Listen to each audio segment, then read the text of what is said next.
Fala aí, pessoal, bom dia, boa tarde e boa noite. Aqui é o Cristiano Alarcon com mais um episódio do seu canal Um Pouco de Tudo.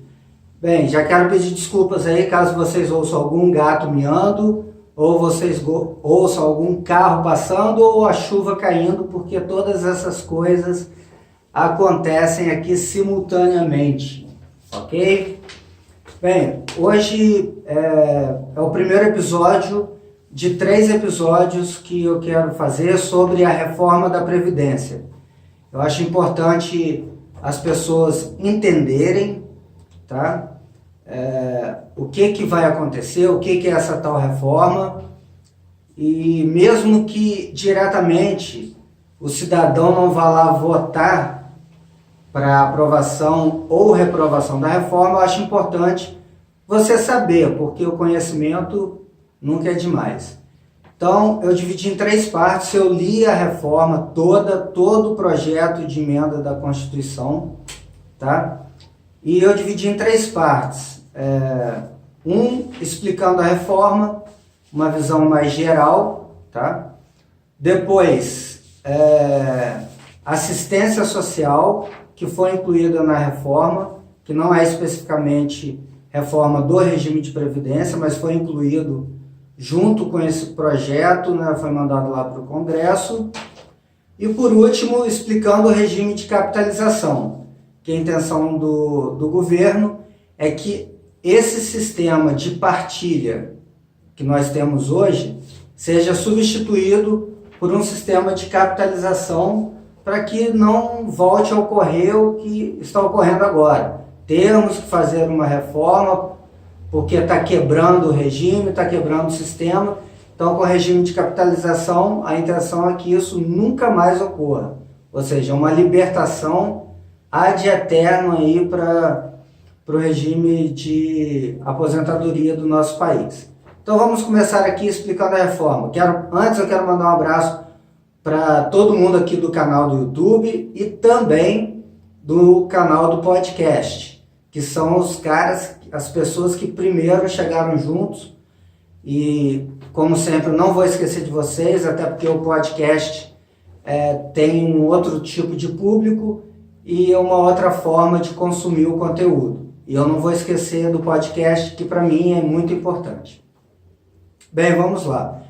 Explicando a reforma. Então eu vou aqui pontuar alguns pontos, algumas premissas principais, tá? Eu não vou debulhar a fundo a reforma, porque eu acho que é informação que não é tão relevante para a maioria das pessoas, mas os pontos mais importantes eu quero abordar aqui. Bem, o primeiro ponto que eu quero abordar não será permitido acúmulo de aposentadorias. Ou seja, imagina o cara ali que é aposentado como servidor público, concursado, ou como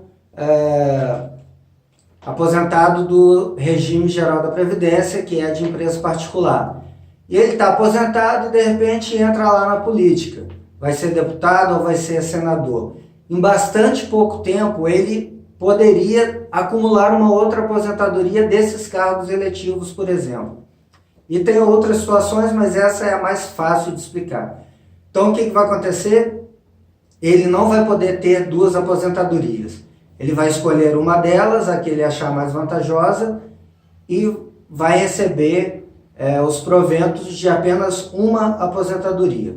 Outro ponto importante: ninguém poderá se aposentar ganhando mais do que o teto do regime geral, que é de 5.800. O regime geral, mais uma vez, é o INSS, é o pessoal que se aposenta através da iniciativa privada, que é a maioria esmagadora das pessoas.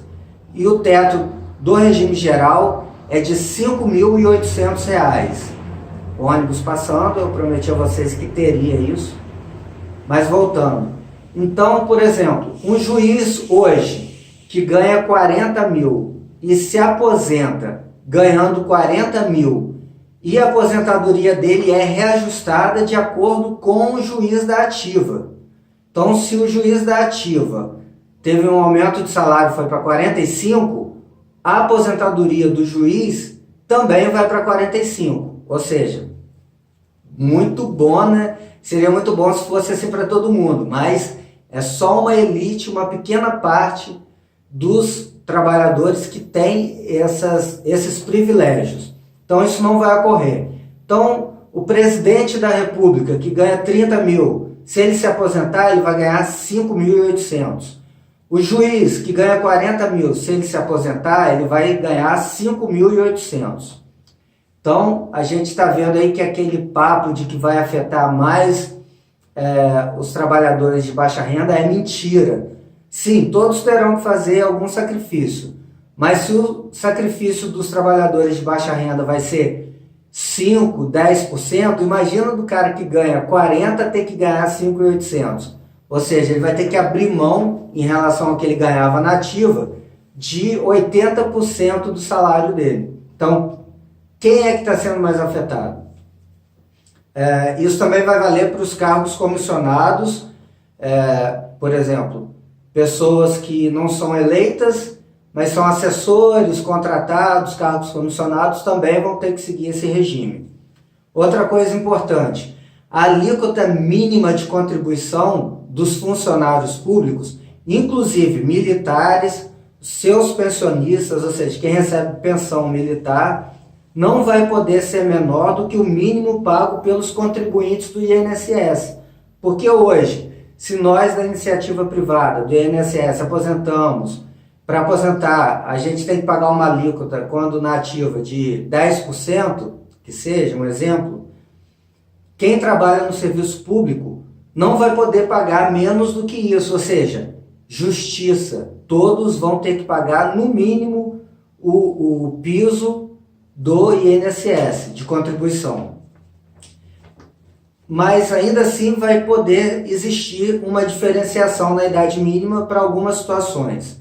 Uma delas, pessoas com deficiência vão poder continuar se aposentando com uma idade menor do que a proposta que foi enviada. Quem trabalha com funções insalubres, ou seja, que põe em risco a saúde do trabalhador ou até mesmo a sua vida, como por exemplo os policiais, vão poder continuar se aposentando com uma idade menor do que para a maioria das pessoas que tem um trabalho que não afeta a sua saúde diretamente.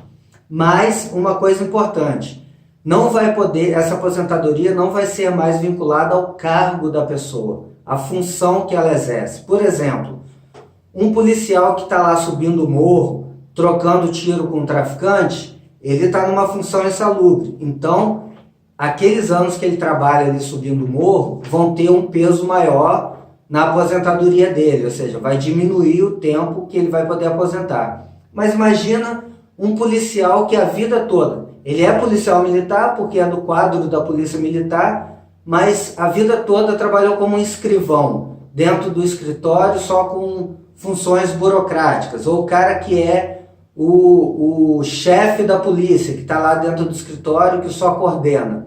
Esse cara não vai poder aposentar com menos tempo, tá? Porque essa função dele, apesar dele ser um policial, é uma função que não coloca em risco a saúde dele. Caso ele saia do escritório e vá lá subir o morro, trabalhar nas ruas, aí sim, esse tempo que ele ficar trabalhando nas ruas, por exemplo, vai servir para diminuir o tempo necessário para ele aposentar. Então isso é uma coisa muito importante. E para os professores, eles vão continuar se aposentando com menos idade. Lembrando que eles têm que trabalhar exclusivamente na função de professores.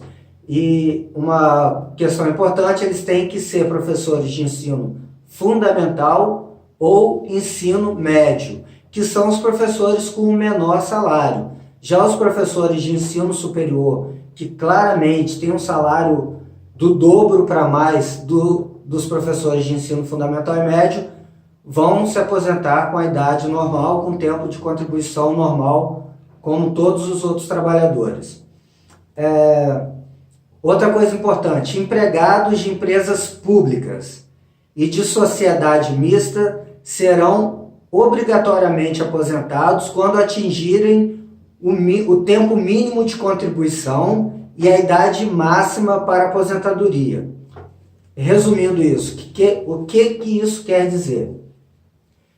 Eu não sei exatamente qual é a idade máxima, mas existe uma idade máxima para aposentadoria. Só que hoje muitos, após a idade de aposentar, continuam trabalhando, né? E o que isso acontece? Ele já garantiu a aposentadoria, mas está recebendo ali o salário dele trabalhando. Isso não vai poder mais acontecer. Quando ele atingir o mínimo de contribuição e o máximo de idade para aposentadoria, ele obrigatoriamente vai ter que se aposentar, compulsoriamente. Ou seja, ele não vai poder continuar trabalhando, muitas vezes recebendo a aposentadoria e continuar trabalhando, recebendo também um salário por estar trabalhando. Isso não vai ser mais permitido. Qual é o lado bom disso? Número 1, você vai abrir mais vagas para pessoas que estão entrando, por exemplo, no mercado de trabalho e querem fazer um concurso público.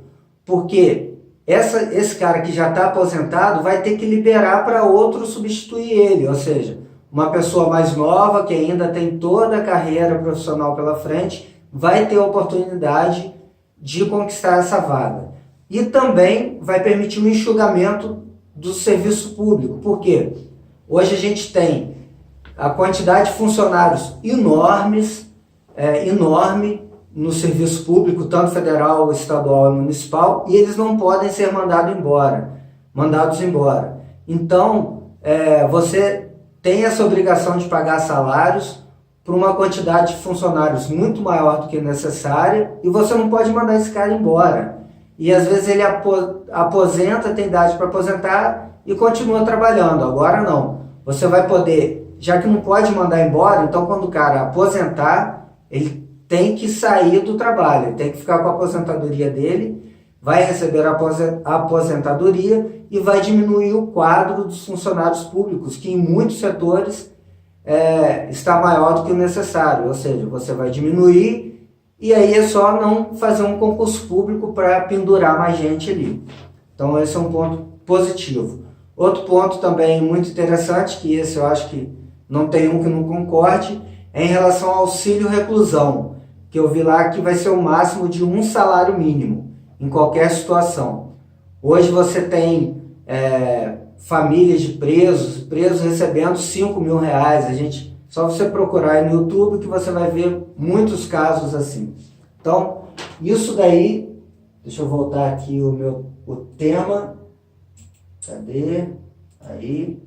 Isso daí não vai ser mais permitido, né? Então, o auxílio reclusão vai passar a ser de no máximo um salário mínimo. E concluindo esse episódio, eu quero dizer que todo mundo vai ter que fazer sacrifício, os mais pobres e os mais ricos. Os mais ricos vão fazer um sacrifício muito maior do que os mais pobres, mas sim, todos terão que abrir mão de alguma coisa, porque nós chegamos num ponto que não tem como ser diferente. Se não for assim, se não tiver reforma, amanhã vai acontecer. Quem mora no estado do Rio já sabe disso. Eu estou falando porque eu moro no estado do Rio, mas tem outros estados nessa situação. Pergunta aos professores, policiais e muitos cargos públicos no estado do Rio.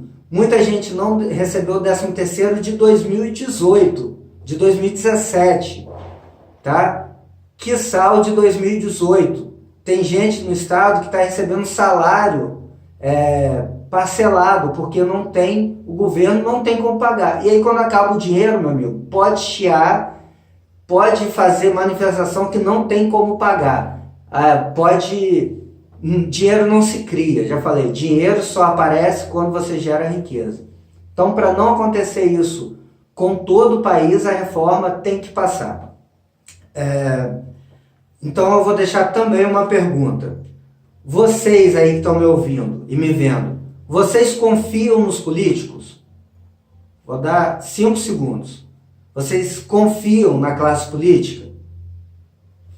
Eu acho que a maioria aí pensou, negativo, tudo bando de corrupto, egoísta, que só pensa em si. Beleza.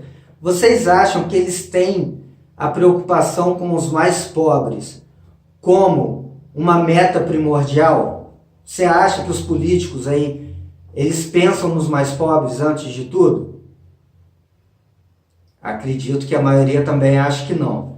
Então, como que vocês acham que essa resistência de alguns deles, ou de muitos deles, contra a reforma da Previdência, vocês realmente acham que essa resistência é por preocupação com os mais pobres? Se vocês acham que sim, é porque vocês confiam nos caras.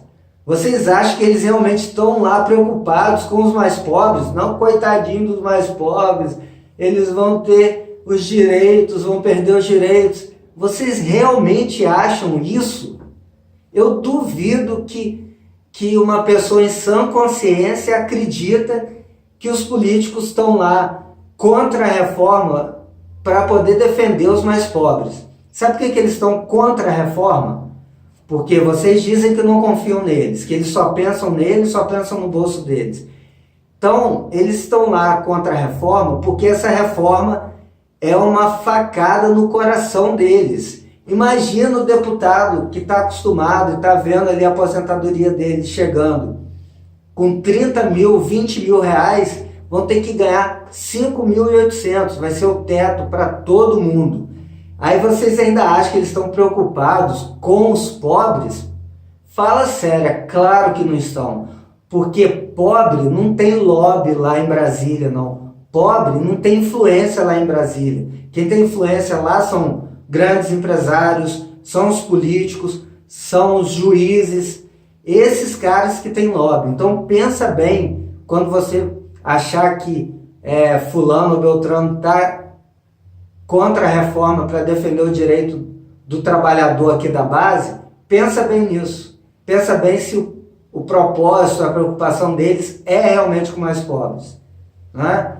Então, deixo essa ideia aí para vocês. Amanhã eu vou colocar um outro episódio abordando aí a parte da assistência social, ou como chamam aí, vocês devem ter ouvido falar sobre BPC, que é Benefício de Prestação Continuada, que é para as pessoas que não vão aposentar, mas que são pobres e precisam de alguma assistência. Grande abraço. Lembrando, inscreva-se no canal, ative o sininho, dê um like ou dê um dislike, porque, como eu sempre digo, o YouTube não importa se você dá like ou dislike, ele só importa que vocês interajam com esse episódio, com esse vídeo e com a mensagem que foi colocada nele. Bem, basicamente isso aí. Grande abraço, até a próxima. Fui!